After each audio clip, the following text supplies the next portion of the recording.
Welcome to Actionhound Media, the site and channel all about action. Life is boring. Get some more action into your life. This segment is on how to differentiate the martial arts. What's the difference between karate, kung fu, jiu-jitsu? Let's find out.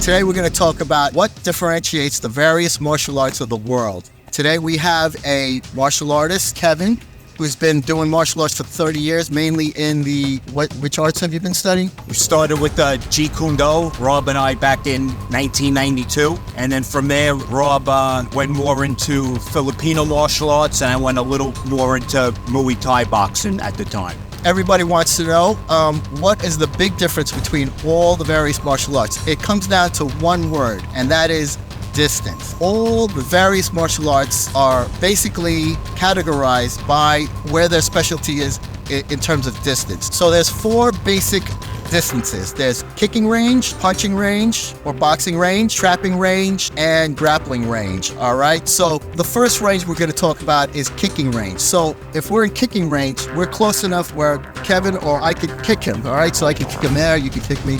Right. So this is more kicking range, and the martial arts that predominate in the kicking range would be Taekwondo, karate, and also Muay Thai kickboxing, which we will talk about more in depth later. Okay.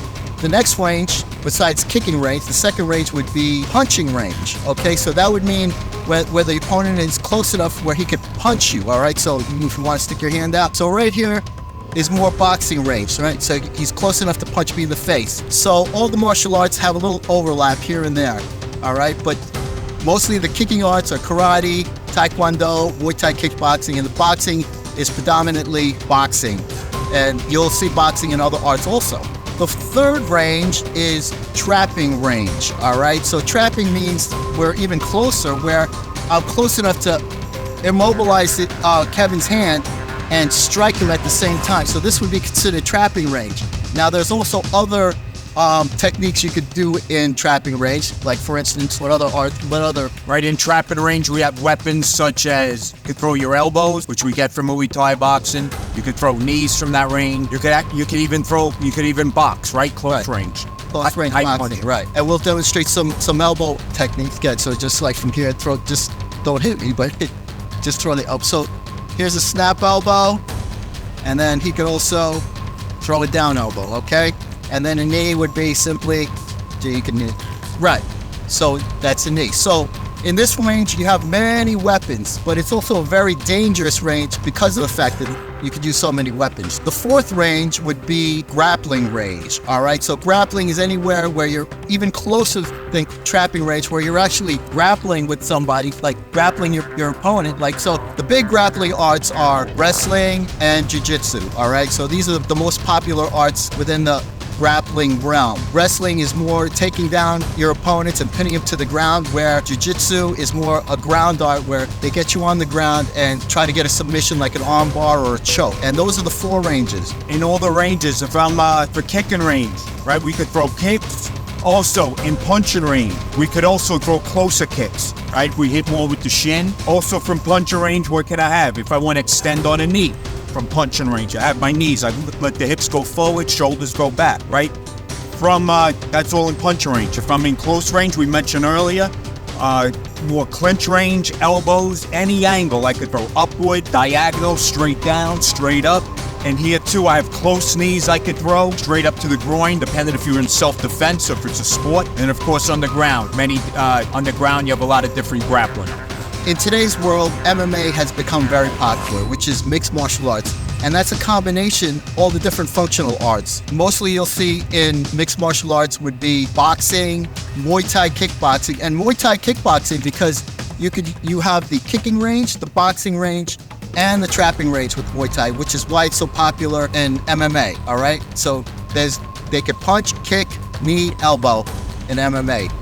And then you should be well versed in a grappling art such as jiu-jitsu. Most guys are jiu-jitsu or wrestlers. So if you're strong in jiu-jitsu or wrestling and then add the Muay Thai and boxing, that makes you a complete mixed martial artist. Back in Bruce Lee's time, he studied martial arts scientifically. He saw that there were 4 ranges, and he wanted to take all the good techniques out of all the different martial arts. So he actually studied a whole bunch of martial arts and combined it into his own martial art, which is called Jeet Kune Do, which is basically an eclectic art, taking the best techniques, all the different martial arts, and combining it into his one form of martial art, and into his one form of Concepts, principles. So Bruce Lee took all the different techniques that were functional and put it into his one martial art, Jeet Kune Do.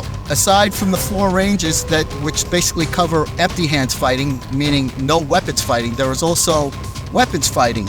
The most popular martial art in the weapons realm, including sticks and knives and that sort of thing, is Filipino martial arts, which we'll talk about more in future episodes. But that's it. That's what simplifies the martial arts. So that's what separates the different martial arts. Range, distance. There's 4 ranges: kicking, punching, trapping, and grappling.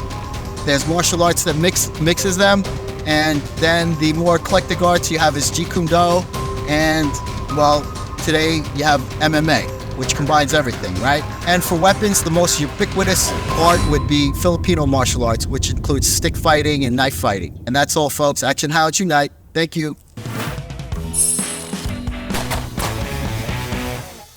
Thanks for watching. Don't forget to like and subscribe to our Actionhound Media YouTube channel and check out our website, actionhoundmedia.com.